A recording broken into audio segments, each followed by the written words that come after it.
Rebonjour à toutes et à tous. Je vous propose, je vais introduire très vite cette table ronde pour qu'on rentre dans le vif du sujet, qui est consacré aux entreprises résilientes. En fait, en gros, et tous les sujets dont on aborde ce matin, et si c'était l'occasion d'eux pour les entreprises. On va résumer comme ça, parce que c'est autant vous écouter tous sur ce sujet-là. Je vous présente brièvement Alexandra Mathiolon. Vous êtes présidente directrice générale de Serfim. Serfim, alors c'est une ETI familiale. Le siège est à Vénissieux, de mémoire. C'est à peu près 2800 collaborateurs. Entreprise très engagée dans la logique RSE, mais pas que. On verra tout à l'heure. On va parler aussi du régénératif. Je vois Eric déjà qui bondit, parce que vous avez travaillé en liaison avec Eric, et ça fait partie du témoignage. Serfim qui est actif dans différents métiers qui vont les travaux publics, aux énergies, l'immobilier. Enfin bon, vous nous expliquerez tout ça tout à l'heure, mais surtout avec une conviction très forte que vous portez en direct.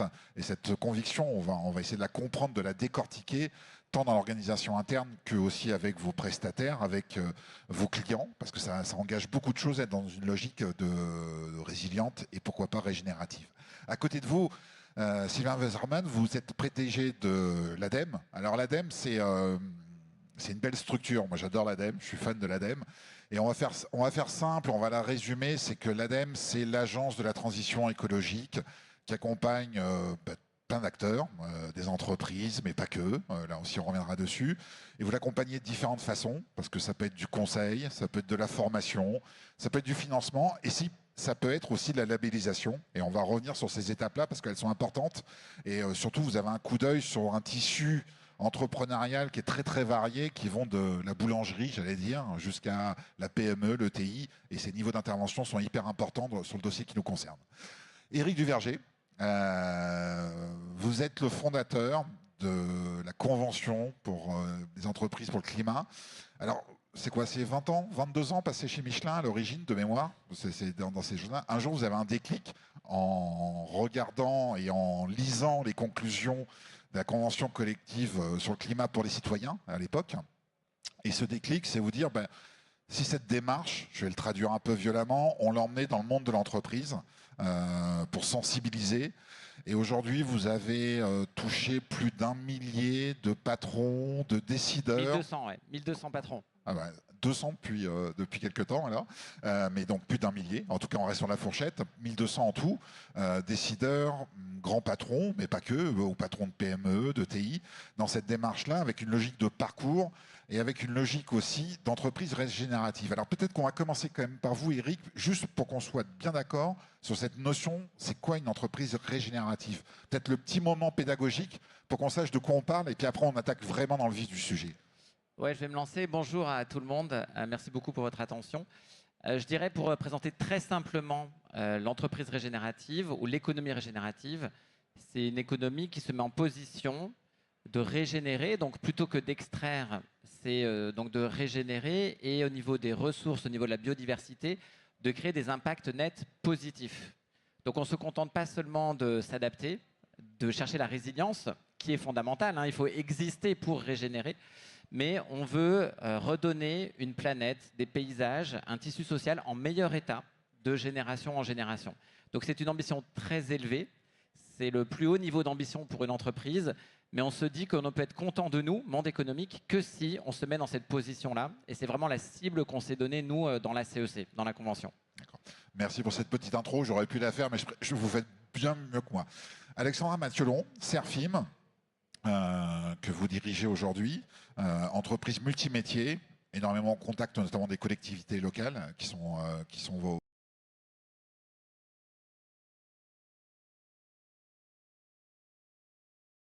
Ça démarre comment? Ça démarre par vous? Ça démarre par quelle prise de conscience déjà? Alors déjà, ça démarre par près de 150 ans d'histoire. Donc je pense que ça, c'est une preuve de résilience. Ça, c'est le socle. Ça, c'est effectivement le socle. Et puis après, c'est effectivement une base qui est là dans des métiers où on s'est diversifié très tôt, notamment dans les métiers de la dépollution des sols, dès le début des années 80, en étant à l'écoute en fait des enjeux sociétaux et des territoires évidemment.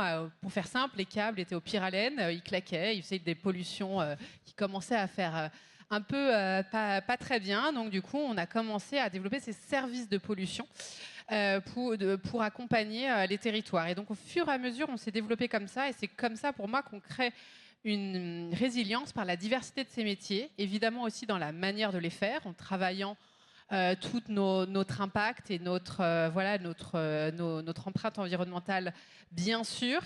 Et puis aujourd'hui, c'est notamment, effectivement, avec mon arrivée, j'ai voulu accélérer ça pour être encore plus résilient, parce qu'en fait, finalement, cet enjeu, il était déjà présent, des crises, on en a déjà connu. La différence, c'est la vitesse et c'est la violence. Moi, j'étais engagée par nature et c'est pour ça que j'ai rejoint. Alors, qu'est-ce qui fait que vous avez voulu accélérer? C'est quoi? C'est un engagement, Ah, c'est un constat, c'est déjà le patron, entre guillemets, la patronne qui se dit il y a un risque pour l'entreprise, ou c'est aussi la citoyenne qui parle? Alors, je pense qu'il y avait effectivement d'abord la citoyenne de par mon engagement et mes études sur les énergies renouvelables. J'ai eu d'abord un engagement qui était très carbone simple, en fait, très ingénieur. Et du coup, je me suis lancée principalement sur ce sujet-là. Et ce qui est déjà un bon sujet, hein, ça reste un sujet assez majeur. Et puis moi, en fait, la Convention des entreprises pour le climat, elle m'a permis, alors que je venais à peine de reprendre la direction générale de l'entreprise, de poser ma vision, de me retrouver avec d'autres dirigeants hyper engagés, des experts accessoirement de très grande qualité. Et je me rappellerai toute ma vie de la première intervention de Valérie Masson-Delmotte, qui évidemment nous fait peur, hein, je ne veux pas vous faire le rapport du GIEC, mais qui nous dit aussi cette phrase: un enfant qui naît aujourd'hui peut vivre dans un climat stable à l'âge adulte. Donc là, c'était le scénario très très engagé ou très engagé. Et voilà, je venais d'avoir mon deuxième enfant et j'étais très marquée par cette intervention. Et ça m'a donné de l'énergie, la force de porter une ambition, une feuille de route très ambitieuse pour justement transformer l'entreprise. Donc en posant notre raison d'être, en posant nos engagements et puis aussi se dire à quoi on sert vraiment. Et pour moi, la résilience, la clé de la résilience d'une entreprise, c'est d'être utile à la société. Donc on a posé nos missions profondes qui sont la transition énergétique, la préservation de l'eau, j'y reviendrai dans des exemples concrets, limiter l'épuisement des ressources, régénérer la biodiversité, renforcer la résilience de nos infrastructures. Là, on est vraiment dans l'adaptation et puis mettre la technologie au service des transitions et pas simplement la technologie pour la technologie. Et pour moi, c'est une des clés, finalement. Et effectivement, quand on regarde le sujet de l'eau, je pourrais y revenir, il y a plein d'exemples. Parce que c'est un bon éclairage sur comment ça change votre prisme, votre façon de travailler, finalement, sur un dossier comme les eaux grises, par exemple, on va y revenir.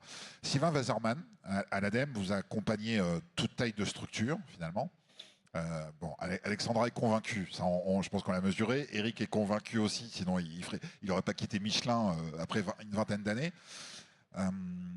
Est-ce que vous rencontrez des gens globalement convaincus sur ce dossier-là, ou est-ce qu'il y a encore déjà un travail d'évangélisation? Bonjour à toutes et à tous. Alors, on est dans un moment de bascule, à mon sens, de beaucoup d'acteurs économiques.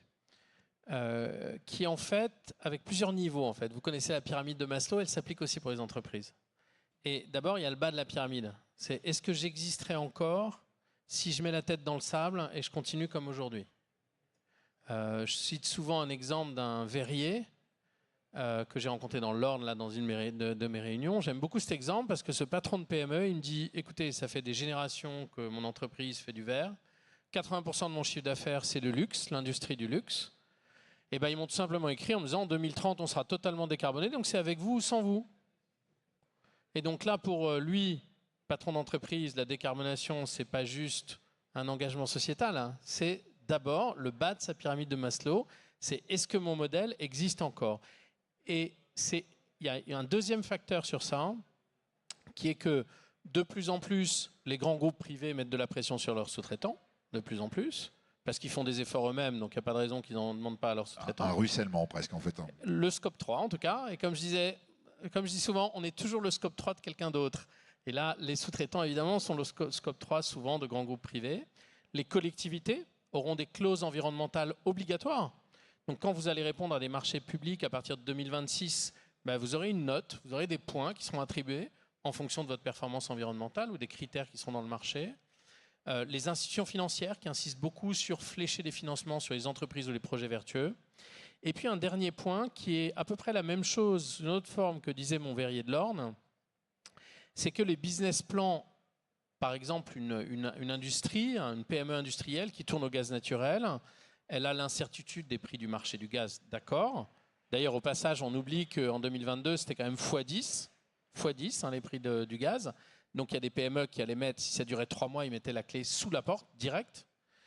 Mais en plus, personne dans cette salle ne sait combien coûtera de produire une tonne de carbone dans 5 ans. Personne ne sait combien ça coûtera. Quel sera le système législatif, quel sera le système d'incitation, quels seront les quotas. Personne ne le sait. Et donc vous rajoutez dans votre business plan une deuxième incertitude qui en fait que mettre la tête dans le sable et attendre que ça se passe, ça fragilise le bas de votre business model. Donc je crois qu'il y a ça qu'il faut dire avant de dire que, moi je suis persuadé, j'en rencontre beaucoup, ce qui change la donne, c'est les femmes et les hommes engagés. Alexandra l'illustre très bien. Des femmes et des hommes engagés qui se disent, bien sûr, il y a une pérennité de l'entreprise, il y a un EBITDA, il y a la pérennité économique de mon entreprise, mais il y a plus que ça. Il y a plus que ça. Et qui sincèrement se disent quelle est la trace qu'on va laisser, comment on va contribuer, comme tu l'illustrais juste avant. Et juste un point pour conclure ça, les entreprises familiales résonnent beaucoup à la génération d'après. Moi, je l'ai vu, j'étais dans l'Ille-et-Vilaine avec un fabricant de bois. Lui, il me dit, moi, j'ai développé cette entreprise, mes enfants vont la reprendre, et qu'est-ce que je vais leur laisser? Quelle est l'entreprise durable et pérenne que je vais leur laisser? Il y a un rapport au temps. Donc, il y a un rapport au temps long qui est complètement différent dans des entreprises familiales ou chez des dirigeants qui ont cette vision. Et je crois que, franchement, on a beau dire tout ce qu'on veut, c'est les femmes et les hommes qui dirigent nos entreprises qui feront la différence. Et je finis par un petit indice. On a fait une réunion au MEDEF sur une de nos méthodologies phares qui s'appelle ACT, une méthodologie pour décarboner. Qui n'a rien à voir avec Acte 50, je précise. C'est pour ça que je le cite, parce que c'était trop drôle quand j'ai vu Acte 50, je me suis dit très bien. Et franchement, on a fait une réunion sur notre méthodologie de l'ADEME au MEDEF. On aurait fait ça il y a 5 ans, on l'aurait fait dans le bureau du vice-président avec 3-4 personnes. Ouais. Là, il y a 200 entreprises qui sont venues nous écouter. Donc, on est à un point de bascule, et c'est ce moment-là où il faut être aux côtés des entreprises, c'est ce qu'on essaye de faire, aux côtés des entreprises qui prennent le chemin de la transition écologique. On reviendra sur la méthode ACT, enfin, on va dire l'encadrement. Il y a quand même peut-être aussi des alliés de circonstances qui sont liés aussi à la transition. C'est que ces dernières années, vous le citez, mais la flambée de l'accès à l'énergie, mais aussi des matières premières, a incité aussi des réflexions ou accéléré des prises de décision quand même. Écoutez, ce qui est le plus frappant, c'est toute la logique d'éco-conception qui maintenant touche également les services numériques. On parle d'éco-conception, il y a même des méthodologies qu'on a lancées avec la ministre, avec l'ARCEP, avec l'ARCOM, sur la conception des services numériques pour qu'ils soient moins impactants, moins consommateurs de ressources. Mais beaucoup d'entreprises qui travaillaient déjà beaucoup sur leurs produits, sur leur R&D, réfléchissent sur cette éco-conception. Et également, et ça c'est plus nouveau, modifient leur offre marketing, leur offre aux clients pour changer de modèle et prendre en compte ces limites planétaires dans les offres qu'ils font à leurs clients. Ça se résume en une phrase.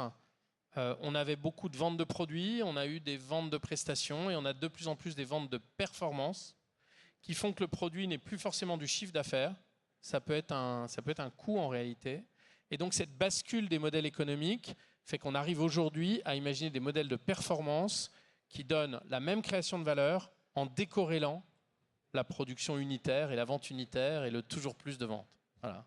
Voilà. Éric Duverger, on va dire il y a 3 leviers en matière de transition. Il y a le citoyen, il y a le politique et il y a les entreprises. Est-ce que les entreprises sont maintenant au cœur des dossiers dont on est en train de parler? C'est-à-dire, est-ce que finalement, c'est pas une grande partie des solutions ne sont pas chez les entreprises? En fait, là, on touche la théorie du changement de la CEC. Pourquoi moi-même, je me suis lancé avec cette conviction que dans ce qu'on appelle le triangle de l'inaction, qui peut devenir le triangle de l'action entre les entreprises, les pouvoirs publics, le gouvernement et puis les citoyens, on était dans une situation où chacun regardait les autres et en se disant on va attendre qu'il y ait des lois qui arrivent, ou les entreprises qui disaient on va attendre que les consommateurs aient des nouveaux besoins. Enfin, chacun se renvoyait la balle. En fait, ce qui est génial avec les entreprises, c'est qu'on a des entrepreneuses et des entrepreneurs. Ils ont une énergie, ils ont une vision et ils peuvent emmener très rapidement, plus rapidement qu'un gouvernement, le corps social de leur entreprise. Et là, nous, on en a 1250 dans la CEC, donc ça va quand même assez vite. Il y a un effet systémique d'entraînement. Et cette énergie, elle est communicative. Et en fait, ce qu'il faut, c'est trouver des convergences d'intérêts entre l'entreprise pour sa pérennité, son territoire, puisque c'est les plus résilientes, elles créent des emplois et les pérennes sur son territoire. Et ensuite, je crois que la force publique et l'ADEME et l'agence qui procure ce mouvement-là peut mettre des cales, des incitations, une fiscalité aussi qui va permettre aux entreprises vertueuses d'être gagnantes et d'aller plus vite. Moi, je pense que la transition, c'est une chance pour la France. Et en fait, les observateurs étrangers, on a beaucoup de contacts à l'étranger. C'est un discours qui dénote aujourd'hui, presque dire ça. Oui, nous, en tout cas, on nous envie l'écosystème de la transition qu'on a en France. On a quand même la fresque du climat, le Shift Project, on a l'ADEME qui est une agence assez unique au monde, on a la CEC qui modestement apporte sa part aussi, mais il y a plein d'autres assos sur les territoires, on a plein d'écolieux, on a vraiment quelque chose qui monte dans notre pays. Et en fait, on n'a pas beaucoup de ressources en France au niveau énergie, matières premières, mais je pense que sur ces nouveaux modèles économiques, on est en train de prendre un coup d'avance. Et c'est un coup d'avance qui va bénéficier à tout le monde. Donc voilà, nous on est sur cette idée. Et je voudrais donner un exemple, parce qu'on a l'exemple d'Alexandra, de ce qui fait la différence entre un avant et un après. C'est l'entreprise qui est du côté de Grenoble, qui s'appelle PhotoWeb. Alors peut-être qu'il y a des gens qui connaissent, quand vous faites des albums photos là, pour Noël, pour offrir autour de vous, ils impriment des albums photos. Et en fait, donc, ils ont fait la CEC et ils ont mis au point, avec un fournisseur qui est en Provence, une nouvelle machine d'imprimerie pour faire leurs albums. C'est le numéro 2 européen. Et en fait, cette machine, elle fait moins 40% en énergie, moins 30% sur les matériaux et moins 25% sur l'utilisation d'eau. Donc c'est tout bénef. Ils ont mis au point cette machine, ils l'ont lancée. Et en fait, ils ont dit, alors on va en bénéficier, nous, PhotoWeb, mais en fait, on ne va pas garder cette innovation pour nous. Et au lieu de demander une exclusivité, ils l'ont mise en open source pour tout leur secteur. Et donc 85% du marché, leurs concurrents, vont pouvoir bénéficier de cette technologie. Et ça, c'est quelque chose, moi j'ai fait l'école de management, jamais on m'aurait appris ça. Ouais. Si tu as un avantage compétitif, tu vas essayer d'en profiter. Mais là, on est en 2024, il faut aller maintenant très vite. Et voilà, on a plein d'exemples comme ça dans la CEC. Et c'est là on disait avec Alexandra, bon, c'est bon pour une entreprise, mais aussi c'est bon pour l'intérêt général. Les entreprises, elles doivent vraiment faire ce sursaut pour l'intérêt général. C'est un sacré changement de logiciel, Éric Duverger, ce que vous dites. Non, mais c'est des changements de mentalité. Mais c'est vital. Oui, vital, mais même ça renvoie aux tables rondes précédentes. C'est aussi un changement presque éducatif dans la façon dont on est formé. Alexandra Mathiolon, sur Serfim, on va prendre quelque chose d'assez concret. Tout à l'heure, vous parliez des eaux grises. Donc le retraitement des eaux chez un industriel, enfin peu importe. Alors, comment on faisait avant et comment on fait aujourd'hui, ou peut-être un peu demain, quoi, on va dire. C'est-à-dire sur ce genre de dossier. Non, mais c'est-à-dire pour comprendre justement un peu ce changement de paradigme dont parlait Eric à l'instant. Alors, comment on faisait avant ? Simplement, on respectait à peu près ce que nous demandait l'ADREAL, enfin les entreprises, nos partenaires clients industriels. Ils avaient des minimums de rejet sur certains polluants et ils essayaient de les respecter le moins mal possible, okay. On se met dans avec les normes, un certain nombre de contrôles plus ou moins bien faits. Aujourd'hui, les techniques pour la dépollution de l'eau, elles se sont développées, elles se sont renforcées. Nous, voilà, avec de plus en plus, avec le renforcement dans nos laboratoires, des techniques naturelles, moins naturelles parce qu'on ne fait pas de miracle avec certaines pollutions, des travaux sur les polluants émergents type PFAS qui effectivement sont de plus en plus regardés. Et aujourd'hui, on en est où sur ça ? En fait, aujourd'hui, le coût de l'eau reste trop faible. Quand on regarde le coût de l'eau potable, il est à 3-4 euros par mètre cube à peu près. Le coût des eaux d'irrigation, c'est même 0,07 euros par mètre cube. Je ne sais pas si mes chiffres sont très récents, mais ils sont relativement récents. Un coût de dépollution, de traitement de l'eau pour aller faire du reuse, c'est 4 à 10 euros. Donc si on regarde purement ça, je parle sans aide de l'agence de l'eau. Donc quand on regarde que ça, clairement, ce n'est pas très incitatif pour les entreprises pour y aller. Pour autant, on voit que dans d'autres pays, en France, on est à 1%, en Italie, ça doit être 8%, en Espagne, 14% de réutilisation des eaux usées. Donc on se dit qu'il y a quand même un certain chemin à parcourir, rien qu'en regardant nos voisins. Et donc aujourd'hui, en fait, ce qu'il faut comparer, c'est avec le coût de l'eau qu'on n'a pas. Parce qu'en fait, quand on commence à se dire l'eau, dans un cas de stress hydrique, elle va être gardée pour boire, pour manger, pour l'agriculture, et on va voir ce qu'on laisse en fonction des industries. Et c'est là où, pour moi, il y a quelque chose qui va vraiment changer la donne. C'est vraiment de se dire qu'est-ce que ça nous coûte en tant qu'industriel de s'arrêter 1 heure, 24 heures, 3 jours, parce qu'on a eu un arrêté préfectoral qui nous dit que c'est plus possible. Et là, on sent que voilà, on a un intérêt économique majeur. Le coût d'un arrêt d'une usine, ça peut dépendre évidemment, mais c'est quand même très cher. Et là, on peut convaincre des entreprises, et notamment qui veulent être résilients, pour faire le lien avec notre sujet, d'aller transformer, investir dans ces solutions-là, qui, on l'espère, et on avance pour les rendre évidemment les plus économiques possibles, pour évidemment rester compétitifs. Mais là, on arrive à développer des solutions sur notamment les industriels qui sont le plus à se projeter dans l'avenir pour aller réutiliser l'eau. Et on peut arriver à des niveaux d'économie circulaire de l'eau qui sont très importants, 90 voire 100% en fonction des sujets. Et là, on voit que ça change complètement. D'accord. Est-ce que aujourd'hui, ce genre d'approche devient un argument commercial au sens strict? Pour moi, nécessairement, parce qu'on est vraiment sur cette question de résilience. On est sur... voilà, donc oui, c'est un argument commercial parce qu'on leur dit, demain, vous voyez ce qui peut se passer. Alors, ça peut dépendre des géographies, ça peut dépendre des pays, mais en leur disant, mais là, demain, voilà, c'est économiquement viable. Donc, pour moi, c'est une des clés. La résilience, c'est être là dans 30 ans, donc c'est un argument. Après, effectivement, il faut avoir un peu cette vision long terme. Il faut la porter, quoi. Ouais, okay. Sierra Wasserman, donc vous parliez tout à l'heure de la méthode ACT. Alors peut-être, parce qu'il y a une logique un peu de labellisation derrière ça, finalement, avec une notation, un indice, enfin, ouais, des choses comme ça. C'est quoi ce que vous poursuivez avec cette labellisation? C'est-à-dire, c'est quoi? C'est un outil un peu pédagogique? C'est de la sensibilisation? En fait, vous avez posé juste avant un des sujets qui nous tient à cœur. C'est comment faire de la transition écologique un avantage concurrentiel. Vous avez une entreprise qui se décarbone, ça va durer 3 ans, 4 ans, 5 ans. Des ingénieurs de l'ADEME se sont dit, il y a pas mal d'années, il y a 5 ans en fait, se sont dit, un jour ce qui comptera sur le marché, ce n'est pas l'objectif qu'on se fixe. D'ailleurs, tout le monde est plus vert que vert en 2035 ou 2040. Je n'ai jamais vu une entreprise qui m'a dit qu'il serait nul en décarbonation en 2035 ou 2040, ou alors ils ne me le disent pas. Mais comment on fera la différence entre l'entreprise A et l'entreprise B qui toutes deux affichent un objectif à 2035 ou 2040? Et la méthodologie ACT, c'est l'anti-greenwashing.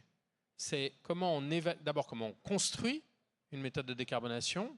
Ça, c'est ACT pas à pas, ça dure 1 an, 18 mois parfois. Et après, comment on évalue avec un regard extérieur, comment on évalue de la façon la plus scientifique possible la crédibilité, la solidité d'une démarche de décarbonation. Et moi, quand je suis arrivé à l'ADEME, j'ai vu cette méthodologie, je me suis dit, mais ça, c'est une pépite, il faut la mettre en avant. On a eu ce moment incroyable où on a signé une convention avec la Banque de France qui avait fait le tour de toutes les méthodologies et qui a retenu cette méthodologie pour ses propres indicateurs climat. On est maintenant dans la gouvernance de leurs indicateurs, ils sont dans la gouvernance de la nôtre et ils en ont fait leur méthodologie de référence. Ça nous a donné un fantastique coup d'accélérateur. Et l'an prochain, on fait un tour de France en début d'année de tous les clubs ETI et clubs MEDEF de France pour dire, s'ils souhaiteront nous inviter bien sûr, pour leur dire, voilà, on peut même accompagner financièrement l'expérimentation de cette méthodologie chez vos adhérents.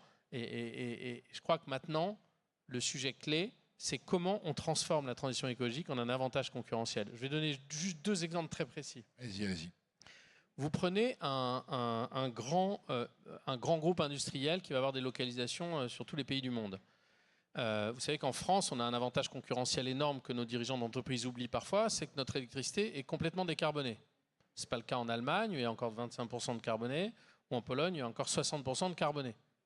Quand un grand groupe investit 100 millions d'euros dans sa décarbonation, pour passer du gaz à l'électricité, qui est un cas industriel ultra classique, et quand il met ces 100 millions en France, ils sont 100% efficaces parce que le résultat sera 100% décarboné. Quand ils le mettent en Allemagne, il est 75% efficace. Quand ils le mettent en Pologne, il est 40% efficace. Donc tout ça pour dire qu'il y a des avantages concurrentiels qu'on peut utiliser quand on est une entreprise localisée en France. Et c'est vrai aussi pour le numérique, j'en dis un mot. Qui pense que l'IA générative française peut rivaliser par rapport au GAFA? À peu près personne, vu la puissance de feu qu'ils ont. En revanche, quand une administration va choisir une intelligence artificielle et qu'elle va avoir des critères entre l'entreprise française ou européenne qui aura ouvert le capot, qui aura accepté qu'on évalue de façon assez méthodologique et scientifique l'utilisation de ressources de cette IA et qui pourra attester de l'utilisation de ressources, et le GAFA qui n'ouvrira jamais le capot, et là, elle peut prendre un positionnement concurrentiel positif par rapport à des IA étrangères ou des GAFA. Encore faut-il, je vais provoquer qu'il y ait deux capots. Encore faut-il qu'il y ait deux capots à regarder. Je vais provoquer, mais c'est malheureusement sur certains marchés, sur le cloud et tout ça, les choix sont limités. Eric Duverger, on le voit d'ailleurs, par votre façon de parler, et qu'il y a quelque chose de positif dans votre approche par rapport à soi. Et c'est vrai que ça fait du bien, je trouve, de vous entendre, parce que dire finalement, c'est une occasion pour la France, on le disait un peu en ouverture. Il y a un peu une question aussi, il y a deux façons d'aborder le dossier, soit on déprime, il y a beaucoup de raisons de déprimer dans les périodes actuelles, soit au contraire on se dit c'est vraiment l'occasion d'eux, et même tout ce qu'on est en train de vivre, c'est une magnifique occasion. Comment on peut porter ce discours en entreprise ? J'aime beaucoup cette question, parce que justement je me disais c'est l'occasion, cette table ronde, de parler un peu d'émotions. Et en fait il y a deux émotions qui sont des drivers intenses de changement de mouvement, les émotions autour de la peur et les émotions autour de la joie. Et en fait, il me semble qu'il faut qu'on navigue entre ces deux émotions pour être à la hauteur du mouvement qu'on doit opérer tous ensemble. Et c'est ce qu'on essaye de faire dans nos parcours CEC. On disait, on a fait le démarrage avec Valérie Masson-Delmotte, il faut avoir la peur de ce qui peut nous arriver. Et ça, en fait, on revient, nous on appelle ça donner la claque, même si on donne la claque, et dans nos parcours, on la donne des fois plusieurs fois aussi, parce qu'il y a le climat, mais malheureusement aussi il y a la biodiversité, il y a les pollutions, il y a plein d'enjeux, et on est mal sur quasiment toutes les limites planétaires. Et donc cette émotion-là, il faut aller la chercher aussi, la peur pour les générations futures, et elle est en nous. Et en même temps, il faut aussi aller chercher la joie, et la joie, nous, on essaye de l'activer plutôt sur la coopération, parce qu'en fait, quand on se met en mouvement, et qu'on lance très concrètement des actions dans l'entreprise, ça provoque en fait un élan et une certaine fierté de se dire ah là on est en train de contribuer, on fait quelque chose de bien pour les générations futures. Donc nous on active ces émotions-là de la joie, mais aussi avec la gravité, parce que malheureusement on est un petit peu dans une bulle parfois. On a cet enthousiasme et on voit aussi ce qui se passe. Là on a un gouvernement qui est précaire. On a au niveau géopolitique quand même un contexte qui ne nous donne pas des vents favorables. Mais voilà, on garde ça. Et c'est vrai que les témoignages qu'on a, là on a fait un baromètre récemment avec les dirigeants, les 1200 dirigeants, on les a questionnés, qu'est-ce qui vous anime? Et c'est vraiment l'embarquement des équipes. Et il y en a beaucoup qui sentent que quand toute l'entreprise est derrière le projet, ça facilite leur vie de dirigeant et ils vont au travail le matin en se disant tiens, là, il y a vraiment quelque chose qui se passe dans mon entreprise. Vous confirmez, Alexandra, cette capacité presque motrice finalement du dossier? Ah non, mais complètement. Je pense qu'on a besoin de ne pas se sentir seul. C'est à la fois individuel et collectif. Pour moi, on a besoin de chacun cheminer par rapport à cet engagement et en même temps, on a besoin d'être embarqué par le collectif, en interne comme en externe. Donc moi, je rejoins tout à fait cet état d'esprit. Ce sentiment. Voilà, je suis désolé, on est très ramassé, c'est des petits temps et tout ça. Merci à vous trois. Et puis de toute façon, vous pouvez prolonger aussi les échanges avec la salle en direct. Et on va enchaîner avec une table ronde consacrée cette fois-ci au financement, animée par Maxime Giraudot, qui est déjà là et qui est prêt. Merci à vous trois. Bonne journée.